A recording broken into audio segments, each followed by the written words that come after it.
In the unforgiving winter of February 1942, the turbulent waters of the North Atlantic became the stage for a pivotal moment in naval history.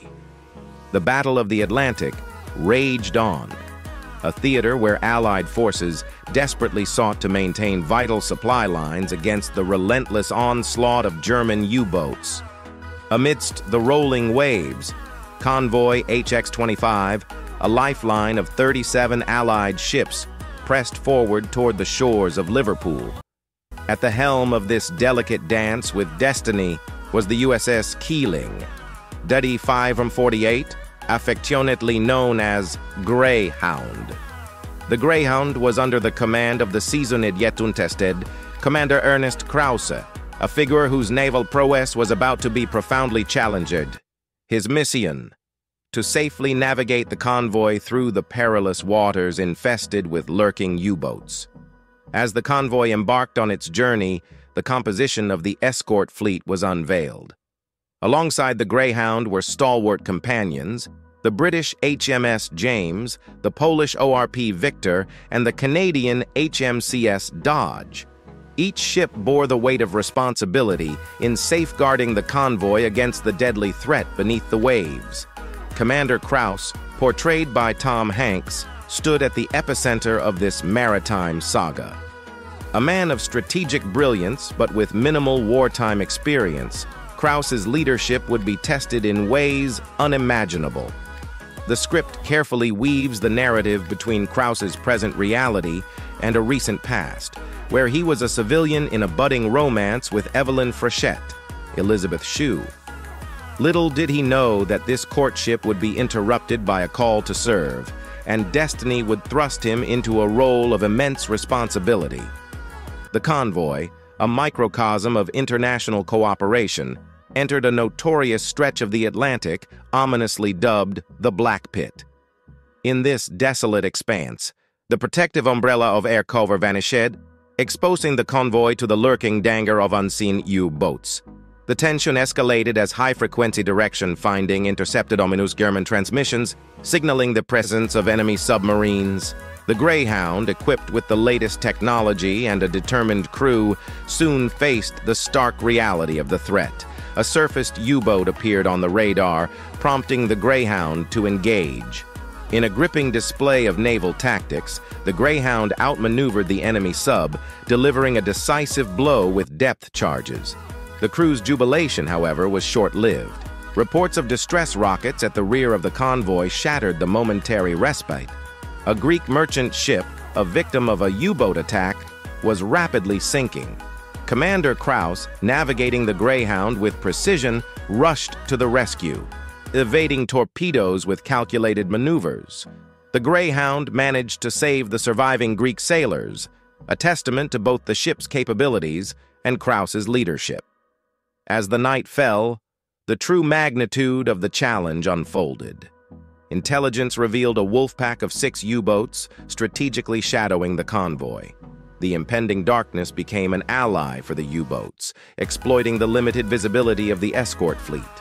The Greyhound, now acutely aware of the danger, grappled with the daunting task of protecting the convoy until the return of air cover, a distant 50 hours away. The cat-and-mouse game between the Greyhound and the U-boats intensified. One U-boat, employing a clever underwater decoy, managed to evade the Greyhound's depth charges. Krause faced a critical decision: proceed to aid other ships or prioritize the rescue of survivors from a burning oil tanker, a poignant moment that underscored the human cost of war. The subsequent night brought forth a relentless assault from the wolf pack. 5 merchant ships fell prey to torpedo attacks, their fiery demise casting an eerie glow on the treacherous waters. Krause, now faced with dwindling depth charges, exhibited resilience and strategic acumen.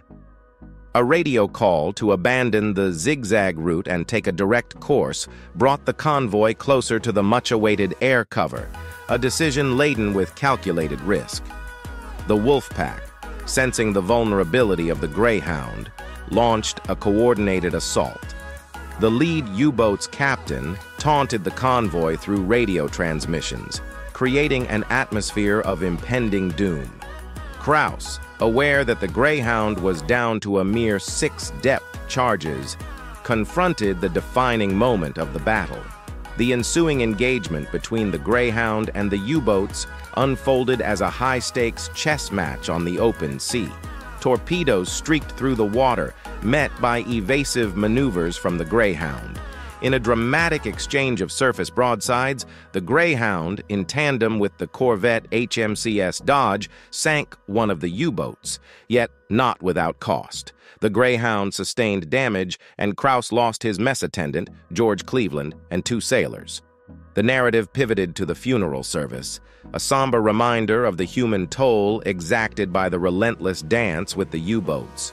As dawn broke, the convoy was 14 hours away from regaining air cover, a glimmer of hope in the looming darkness. Krauss, aware that breaking radio silence might expose the vulnerabilities of the escort fleet, transmitted a single word to the Admiralty: help. The response from the Admiralty was a modified rendezvous point, a beacon of hope only 4 hours away. The Greyhound, now battered but resolute, pressed on. With the convoy nearing air cover, the remaining U-boats launched a final desperate assault. The Greyhound, aided by the arrival of air support from the British RAF Coastal Command, engaged in a ferocious battle. In a cinematic crescendo, the Greyhound marked the last visible U-boat, allowing a PBY Catalina bomber to deliver the decisive blow. The Wolfpack, outmatched and outmaneuvered, retreated into the depths. The convoy, guided by the steadfast leadership of Krauss, emerged from the crucible of the Atlantic, battered but triumphant.